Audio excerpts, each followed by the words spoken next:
15 अगस्त 1947 से ही दिल्ली में रंग बिरंगी पतंग उड़ाने की परंपरा है, लेकिन अब चीनी माल की वजह से रंग में भंग पड़ रहा है। कल चीनी मांझे की वजह से दिल्ली में 3 लोगों की मौत हो गई। पापा की लाडली थी सांची, हमेशा पापा की गोद में ही रहती थी। देश जब आजादी का जश्न मना रहा था तो सांची भी मम्मी पापा के साथ इसी सफेद होंडा सिटी कार में घूमने निकली थी और लौटते समय एक धागे ने ही उसकी जान ले ली। उस वक्त भी सांची मम्मी की गोद में ही थी। दिल्ली के रानी बाग में घर से आधा किलोमीटर दूर कार की रूफ विंडो से सांची माँ के सहारे खड़ी थी। जब पतंग का चाइनीज मांझा उसके गले से उलझा तो 3 साल की ये मासूम कुछ बोल नहीं पाई। पिता कार चला रहे थे, माँ को लगा कि बेटी खुशी से चहक रही है, तभी खून से लथपथ निढाल सांची माँ की गोद में गिरी। चाइनीज मांझा सांची की गर्दन में फंसा हुआ था। वो अस्पताल भागी, लेकिन तब तक देर हो चुकी थी। उसने रूफ टॉप खुलवाई जिद करके, और जैसे ही उसने 1 सेकंड के लिए रूफ टॉप से अपना सिर बाहर निकाला, पतंग का मांझा ऐसी तेजी से उसके गले में लगा और उसको ब्लीडिंग होने लगी। तुरंत उस कार के द्वारा ही हम बच्ची को हॉस्पिटल लेके गए, परंतु वो मांझे की इतनी तीखी पैनी होने की वजह से ब्लीडिंग काफ़ी ज़्यादा हुई और हॉस्पिटल ने कहा बच्ची अब और ज़्यादा नहीं। 19 साल का जफर सैफी द्वारका से बहन के घर से लौट रहा था जब विकासपुरी के एलिवेटेड फ्लाईओवर पर चाइनीज मांझा गले में फंस गया। बाइक का बैलेंस बिगड़ गया और जफर का सिर डिवाइडर से टकरा गया। इस समय हम मौके पर ही मौजूद हैं। जानलेवा मांझा जो अभी भी पड़ा हुआ है। बताया जा रहा है कि 2 थानों के सीमा विवाद के चलते करीब 1.5 घंटे तक जफर सैफी इसी फ्लाईओवर पर पड़ा रहा। बताया जा रहा है कि ये जो फ्लाईओवर है इसका उद्घाटन हाल ही में हुआ है। ऐसे में दिल्ली पुलिस के जो 2 बीट ऑफिसर यहाँ पर आए थे, उनको इस बात को लेकर कंफ्यूजन था कि आखिर इसे किस थाने के अंदर इस केस की जांच की जाए। एक राहगीर औरत ने चलते हुए उसने 100 नंबर पर कॉल करी, वहाँ पर पुलिस पहुँची।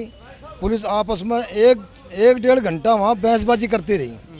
ये हमारा एरिया नहीं है, ये हमारा एरिया नहीं है।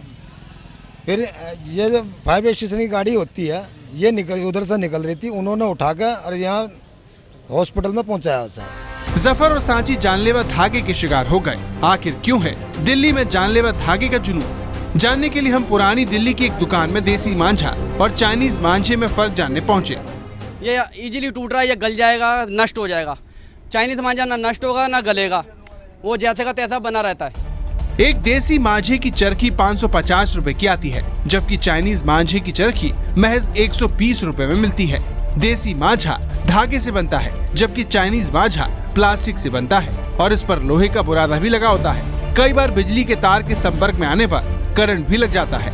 इंडियन मांझे के मुकाबले काफ़ी ज़्यादा सस्ता होता है, मजबूत होता है और प्लास्टिक का होता है। जबकि अगर हम बात करें इस वाले मांझे की, ये कॉटन का बना हुआ मांझा इंडियन मांझा है। और देखिए बहुत ईजिली ये टूट रहा है। और जो ये चाइनीज़ मांझा है, इसको अगर मैं ये देखिए तोड़ने की कोशिश करूँ, आप पकड़िए उधर से इसको, ये देखिए मैं कोशिश कर रहा हूँ, खींच रहा हूँ, लेकिन ये टूट नहीं रहा है। पूरी ताकत मैंने लगाई है, नहीं टूटा। अब जाकर टूटा है। और ये देखिए उंगलियों पर निशान डाल दिए हैं, ये देखिए। अब ये सोचिए कि अगर कोई शख्स बाइक पर बैठकर जा रहा है या फिर साइकिल पर जा रहा है और ये मांझा उसके गले के अंदर अटक जाता है तो क्या होगा? मैं तो छोटा दुकानदार हूँ, 2 पेटी 5 पेटी बेचने वाला। जो हजारों पेटी खरीद के बेचते हैं वो हजारों पेटी वालों को बंद करो ना। पिछले 4 सालों से देश में चाइनीज मांझा बिक रहा है। अहमदाबाद, नागपुर, जयपुर, वाराणसी, हैदराबाद से चाइनीज मांझों की वजह से मौत की खबरें आ चुकी हैं। कुछ दिन पहले भी दिल्ली में बाइक सवार की इसी वजह से जान चली गई थी, जिसके बाद मामला हाईकोर्ट गया। दिल्ली सरकार ने हाईकोर्ट में हलफनामा दायर करके कहा चाइनीज और कांच लगे मांझे पर रोक लगाने के लिए एक नोटिफिकेशन जारी कर दिया गया है, लेकिन ये रोक तुरंत लागू करना मुमकिन नहीं है, क्योंकि अभी इस नोटिफिकेशन पर संबंधित पक्षों का जवाब और सुझाव लिए जा रहे हैं। सुझाव आने के बाद गैजेट नोटिफिकेशन जारी किया जाएगा।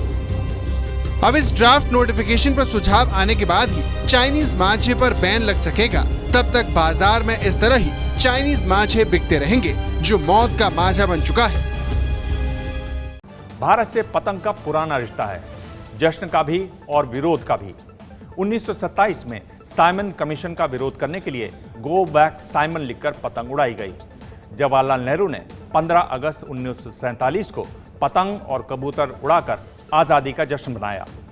हरियाणा में हरियाली तीज के मौके पर पतंग उड़ाई जाती है। पंजाब और राजस्थान में वसंत पंचमी के मौके पर पतंग उड़ाने का रिवाज है। मकर संक्रांति के मौके पर यूपी में पतंग का चलन है।